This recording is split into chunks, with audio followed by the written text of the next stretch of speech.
พอใหญ่หักน้ำมันอีกแกงพอได้หลายเติบได้น้ำพอใหญ่เนาะได้เนี่ยพอใหญ่ซีมือแกงเองเนาะพอใหญ่โอ้ยกินบ่เบิดดอกอืมบางคนนี่เช้าน่ะมาแต่อันนั้นมาแต่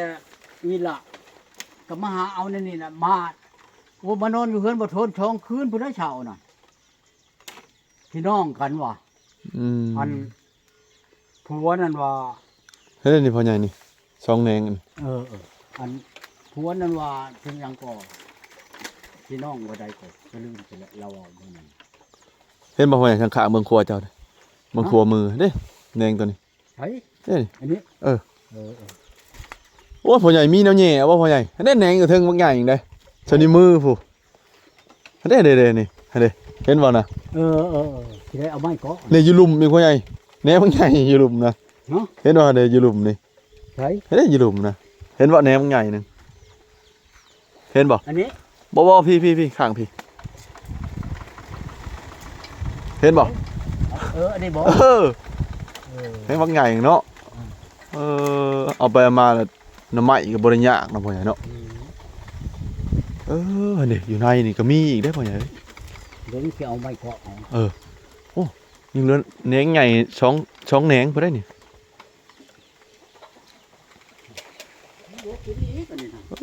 เดี๋ยวแนวเกาะก็มีเลย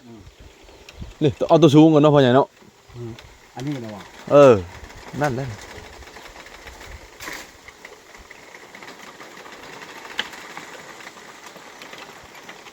ไม่ไผ่ยังพ่อใหญ่เขานั่นนี่ไผ่บ้านไม่ไผ่บ้านเนาะไม่ไผ่บ้านไม่ไผ่ป่ามันก็คือป่าโอ้ได้แต่ปลายมันตัวนี้เนาะมันบ่มีน้ำบ่นี่นั่นแหละใหม่ก็มีน้ำนั่นแหละโอ้ยจกได้บ่พ่อใหญ่มีบ่เสียมพ่อใหญ่เสียมมีนั่นแหละเอาเสียมซับเอาแล้วจังจกเอาเนาะนี่เห็นจะบอกนี่เนาะแหนงตัวนี้หรือว่าเกาะเอาเลยบ่พ่อใหญ่นี่สื่อเขาเนี่ยตัวนี้บ่อันนั้นแหละจกเอาบ่โอ้ดอกไม้เนาะเอาไปเอามาแนวกินแนวอยู่บ่ได้อึดอันนี้น่ะได้แกงเนาะพ่อใหญ่เนาะโอ้พอแล้วบัดผู้เดียวเนาะพ่อใหญ่เนาะคักอะไรพ่อใหญ่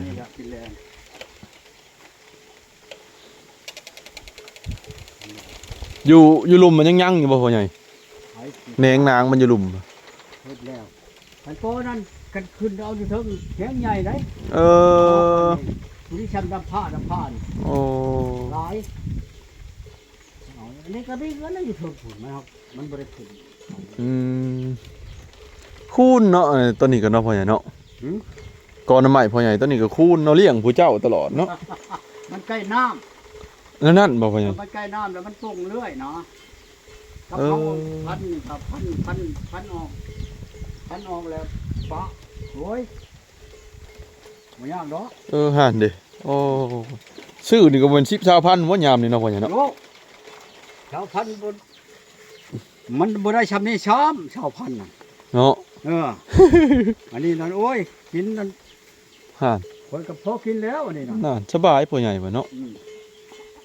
แกงมียาดอกยานางใส่ข้างในบ่พ่อใหญ่แกงมียาดอกยานางใส่ข้างในบ่มียานางหรอกมันบ่มีค่อยเอาใบมักบวบดูว่าบวบนี่แล้วอันเฮ็ดอันนั้นมันนึกว่าต้มจำแจ่วต้มจำแจ่วก็ได้แกงพ่อใหญ่หมักแกงเนาะพ่อใหญ่เนาะแกงแล้วมันเป็นนั่นเอาดิผ่านคักขนาดปานนี้มือได้สิเข้าเมืองจ้ะพ่อใหญ่บ่ได้เข้าเมืองบ่ช่วงนี้บ่ได้เข้าหลายมื้อเลยได้2-3 มื้อแล้วฮะก็บ่ได้เฮิงดอก2-3 มื้อนี่แหละบ่ได้เข้าไปแล้วก็ชวนหลายกับเบาอันนั้นแหละเรามาลงชิปข่อยเบาอันช้างเราอยู่ในเชโนไหนนะไอเชลมบ่นั่นแหละเราจะ ก่อนนี่เราก็ไล่น้ำค่อยเป็นตลาดจนฮอดท่านค่อยอยู่พี่มาฮอดอันห้านนั้นจักห้านเช้าหยังเราขายอันน้ำอยู่หั่นเราก็มาชื่อน้ำให้กินแล้วก็นั่งล้มกันอยู่หั่นก็ถึงเติบแล้วลงชิปอยู่หั่นก็เลยมาไปนั่นมื้อนั้นก็ค่อยมาตั้งแต่วันอาชายมาใช่แล้วมาฮอดนั่นเน่ปลดตำรวจอันที่อันทางแหวนทางเล็กชิปเพิ่นเด้ตำรวจมาจะใช้พ่อย้ายวะตำรวจนะตำรวจถาม มาจะนัดใช้โอ้เขาว่าตำรวจก็ฮู้ว่าโอ้ว่าตำรวจนะบ่ของแนวเขาเบิ่งชิปเด้เขาฮู้จักแล้วมาจะใช้พ่อย้ายวะโอ้ยมาจะนัดใช้เขาว่าเขากำลังลัดรถอั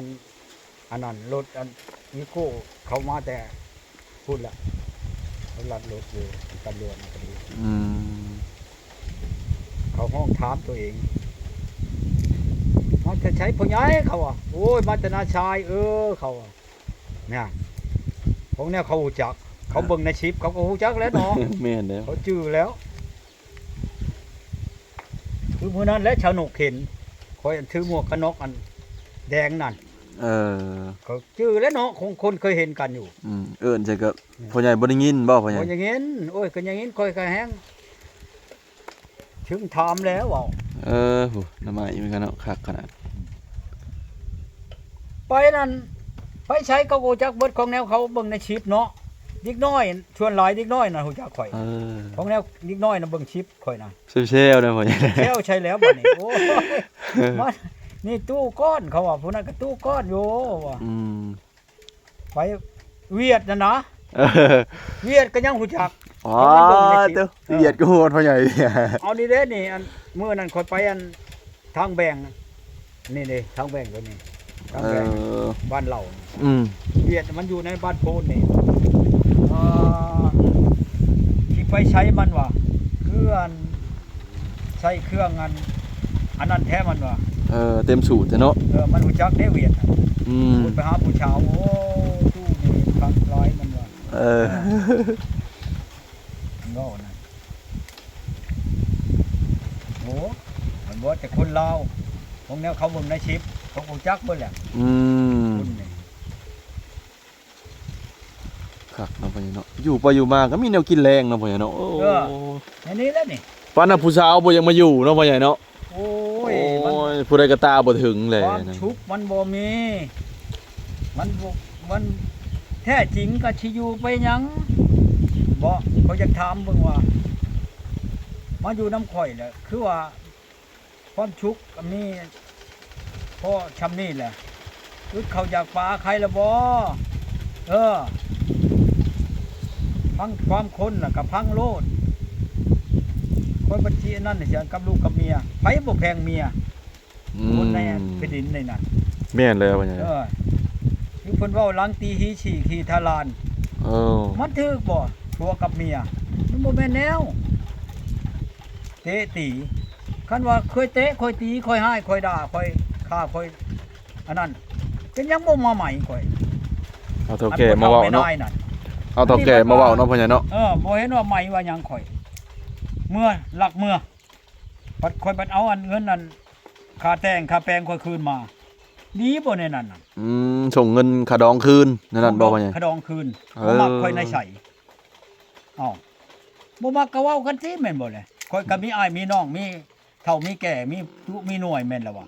ค่อยบ่มักเจ้าจังซั่นก็บอกช้อนค่อยคันค่อยบ่เปลี่ยนชื่อ1ช่องเพื่อก็ไม่ค่อยแล้วว่ะบ่อยากได้เงินบ่นี่ปัดปบนี่ชกค่าดองค่อยเฮ็ดสิจังหน้าบ่ชมชนกนั่นเอาหัวมันหนาเขาบ่ชิงฮ้อที่เงิดเพียงอันเมียเป็นแน่นั้นนั่นไปโลดไปหาเอาผู้ใดก็ไปโลดอย่าเขาเนาะพ่อใหญ่เนาะที่อึดเขาอยากปลาอึดเงินคำก็บ่เงินคำก็ว่าหลายหรือก็บ่หลายหากพอได้ใช้ได้จ่ายบ่พอขาดเคินมันยังก็ดีอันนี้เพิ่นว่าปุ๊บเมื่อพังความผู้อื่นผู้มาหาเงินโอ้ยหาเงินเขาบ่ได้อยู่ได้นอนน้ำโตใครแล้วบ่ อันนี้บัดมาจำว่ามาเชียร์ธาตุขาดคุณให้แล้วปุ๊บหนี ปบใจก็ปบนะคนประชิงห่วงผู้ชังคนว่าชื่อได้บอกแล้วเว้ยเห็นแล้วเป็นไง มาให้เชียร์ธาตุขาดคุ้มตัวแล้วปุ๊บนี่แหละแต่ข่อยนั้นนักนี้ตายก็นี้นะคนประชิงไปง้อผู้ชังแหละบ่ ยาเป็นไงอดเอาเนาะเป็นไงเนาะ ผู้ชังข่อยก็เห็นเบิ่นแหละในตนในตัวน่ะข่อยเห็นเบิ่นแหละบ่แม่นว่าข่อยสิเอามานอนนำชื่อๆข่อยก็เป็นผู้ชายอยู่คือกันบ่แม่นว่าสิอันนั้นมาเชียร์ธาตุขาดคุณให้ข่อยแล้วก็พบนี่พบแล้วก็ไปชื่อเพียงเพราะว่าชื่อในไหนมากับมาโลดเหมือนกันนั่นเชียเงินกะค่อยกะเห็นเนื้อเห็นไก่เจ้าแล้วโมเมนว่าค่อยสิเอามานอนซื่อหมอจะเอาไปก็เอาไปโลดมันแล้วเบิดแหละมันหยังก็ดีอยู่ในต้นตัวนั่นค่อยเห็นเบิดแหละน้อยใหญ่ค่อยก็เห็นเบิดแหละโมเมนว่าค่อยมาเอามารูปลิ้นซื่อๆโธ่อย่าได้อีตาอันนี้นั่นโมเมนว่าสิเอามาของเงินเมียมารูปลิ้นได้ประมาณมันเมียนเมาแล้วบอกว่าไงค่อยมันเป็นนั่นบ้านผู้ใดได้อันแต่ค่อยเอาผ่านมาชามชิปปลายคนแหละเมียนเมามาหลายได้เนาะพ่อใหญ่เนาะโอ้ยไปอันนั้นเพียงก็พอยไปโลดแหละเจ้าบ่พอใจก็ดีบัดชีวนไปชังอีกใบมันงัวกินบ่พ่อใหญ่อันใดใบมันนี่กินนั่นแหละเนียงน้ำไม้จำเนาะขมมันหย่ำกี่กลวบยำกินแล้วไปทิ่มเมียนไห้มันนี่กินแล้วยำควบแล้วงัวเอาโอเคเนาะพ่อใหญ่เนาะเดี๋ยวสิกลับก็ได้พ่อใหญ่เด้อที่บ่าย2 โมงเลยเดี๋ยวพุ่นน่ะที่มีแนวมาผักมายามมาตอนอีกเหมือนพ่อใหญ่โทรหาบ่พ่อใหญ่คือว่าเปิดเห็นคือว่าแชทหาวานนี่เนาะข้านี่เปิดค่าแต่มันนะค่าแต่รับเจ้ามาน่ะชื่อชุบหน่อไม้มาให้กินเด้อค่อยว่าข่อยชดไปใช้วานนี่ได้มื้ออื่นพ่อใหญ่พังเบิ่งเด้อพ่อใหญ่เด้อเห็นเขามาขายอยู่เลยสุกหน่อไม้ได้เป็นมกกันนะห้านอันนั้นเขานี่อยู่เขาขายนี่ห้านน่ะบ่แซ่บปานใดเห็นเขาเอามาเลาะขายนะเบิ่งมื้ออื่นเด้อพ่อใหญ่เด้อมื้อที่ซื้อมาฝากมกหน่อไม้หน่อไม้อันเขาชุบนั่นนะเขาขายเห็ดเป็นมกครับเขาห่อเป็นมกไปขายพ่อใหญ่ก็ได้หน่อไม้พ่อใหญ่พี่น้องบ่ได้อึดของอยู่ของกินเด้หน้าพ่อใหญ่เห็นบ่ไก่ก็มีปลาก็มีขาดเคินบ่ได้กินวันนี้แหละหน่อไม้เดี๋ยวกินแรงเลยนี่เนาะฮอดบ่เช่าพู้นแหละบ่เบิดอันใดพ่อใหญ่บ่เบิดแล้วนี่นั่นแล้วสิไปเบิดบ่แหละแกงนี่ต้มจักหน่อยก็เอาใบบักบวบแล้วเฮ็ดอันนั้นบักบวบก็มีอีกบักบวบมาแกงใช่นี่ของอยู่ของกินบ่ได้อึดเนาะพ่อใหญ่เนาะหน่อยจัก2แล้วก็โอเคแล้วนะมีปัญหาหยัง